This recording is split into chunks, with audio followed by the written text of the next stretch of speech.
Kovai variety hall ரோட்டில் குண்டும் குழியுமாக இருந்த சாலையை சீரமைத்த போக்குவரத்து போலீசார்.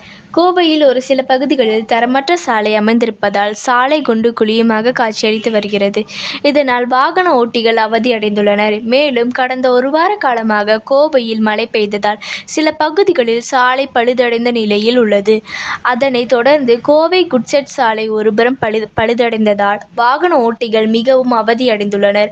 மேலும் ரயில் நிலையத்திற்கு செல்லக்கூடிய சாலை என்பதால் அதிகளவில் இந்த சாலையில் வாகனங்கள் கடந்து செல்வது வழக்கம்.